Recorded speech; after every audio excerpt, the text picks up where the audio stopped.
자, 반갑습니다. 배동찬 교수의 맛있는 돈 이야기의 배동찬입니다. 자, 여러분 반갑습니다. 간밤에 다우 지수가 폭락을 했죠.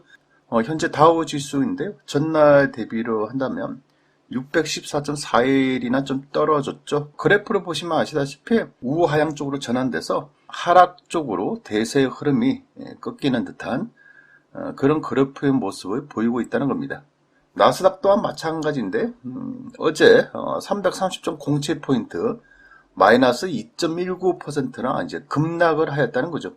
이처럼 미국 증시가 떨어지는 이유는 금융 관련해서 주요 뉴스를 보면 좀 알 수가 있는데요. 중국발 악재와 FOMC의 불안감에 뚝 떨어졌다는 겁니다. 특히 중국 헝다 사태가 있고 또 부채 한도 우려에 S&P가 마이너스 1.7%를 기록하였다는 건데 가장 직접적인 이유는 헝다그룹의 파산설이죠. 따라서 전날 홍콩 증시가 3.3%나 폭락했지 않습니까? 헝다그룹이 23일 도래되는 이자를 내지 못할 경우에 이제 파산 위기에 봉착된다는 거죠. 어떻게 보면 2008년 미국의 서브프라임 모기지 사태가 재현될 수 있다는 진단이라는 겁니다. 그러다 보니까 전 세계적인 주식이 폭락하고 있다고 봐야 되겠죠. 또한 투자자들이 이제야 직면한 위험을 깨달았다. 제가 보기에는 이 부분이 좀 중요한 것 같아요. 지금까지 주식이 됐든 부동산이 됐든 비트코인이 됐든 자산 시장이 얼마나 올랐습니까? 그렇죠? 정말 쉼없이 올라갔다라고 말씀드릴 수 있을 것 같은데 그런데 이러한 부분이 너무 거품이라는 겁니다. 그렇죠? 코로나19의 영향으로 전 세계적으로 경제가 안 좋은데 자산 시장만 유독 2배 뛰기, 3배 뛰기가 되고 있지 않습니까? 따라서 자산 시장이 이제 위험하다라는 인식이 모든 투자자들이 이제서 서서히 위험하다는 것을 인식을 하고 있다는 거죠. 또한 추석 연휴를 해서 FOMC에서 테이퍼링을 한다거나 금리 인상 이야기가 나온다는 얘기죠. 그러면 테이퍼링을 한다. 또 금리 인상 이야기가 나오면 주식은 하락할 수밖에 없다는 얘기겠죠. 또한 뉴욕 증시 투자 심리가 위축 속에 일찍 하락했다는 거고요. 변동성 경계감 속에 하락이다라고 이렇게 말씀을 드릴 수 있다는 거죠. 아마 이 주요 뉴스만 딱 봐도 전 세계적으로 이렇게 주식이 떨어지는 이유를 우리는 간단하게 알 수가 있다는 겁니다. 또한 어떻게 보면 전 세계적인 금융 상태를 알아보기 위해서 제가 전에부터 말씀드리는 거 있죠.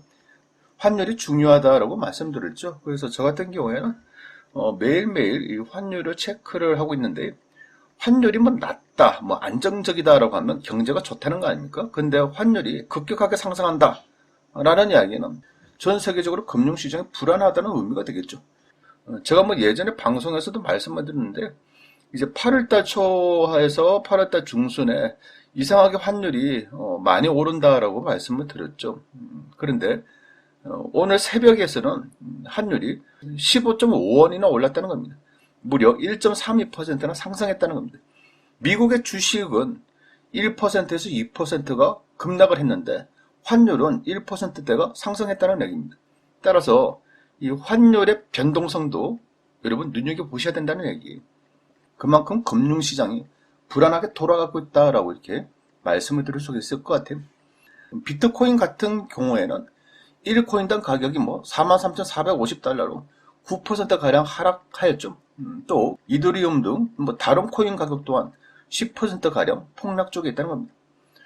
따라서 주식이 됐든 비트코인이 됐든 자산시장에서 이처럼 폭락 중에 있다. 어떻게 보면 풍부한 유동성 자금에 의한 글로벌 자산시장의 거품 붕괴가 서서히 다가오고 있다라고 말씀을 드릴 수가 있을 것 같아요.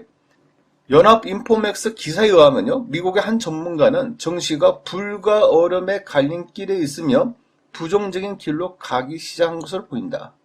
얼음 쪽의 시나리오가 가능성이 높아 보이기 시작했다. 지금보다 더 파괴적인 결과가 나올 수 있고 20% 이상 주식시장의 조정이 나타날 수 있다고 합니다. 특히 오늘과 내일 미국의 FOMC 연준이 어떤 자세, 어떤 스탠스를 보이냐에 따라서 자산시장이 또다시 급변할 가능성이 많아 보인다는 얘기입니다. 물론 지금 이 상태에서 다시 반등할 수도 있겠죠. 물론 지금보다 더 폭락할 수도 있을 것 같고요.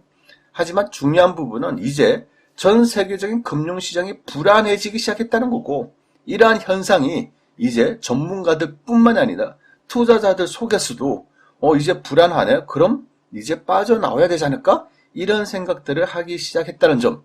이 부분이 이제 중요하겠죠. 따라서 저금리, 풍부한 유동성, 인플레이션 현상, 자산 거품 문제, 이런 현상들도 이러한 심리와 미국발 금리 인상과 긴축 재정을 한다면, 그렇죠. 앞으로가 더 위험해진다는 얘기죠. 이럴 때일수록 여러분 시장을 자산 시장이든 부동산 시장이든 너무 낙관적으로 생각하지 말아 주시길 바란다는 얘기입니다. 따라서 자산 시장, 즉 주식 시장과 부동산 시장에 여러분 보수적으로 접근하셔야 될 것 같아요. 이상까지 배종찬 교수의 맛있는 도움 이야기였습니다. 감사합니다.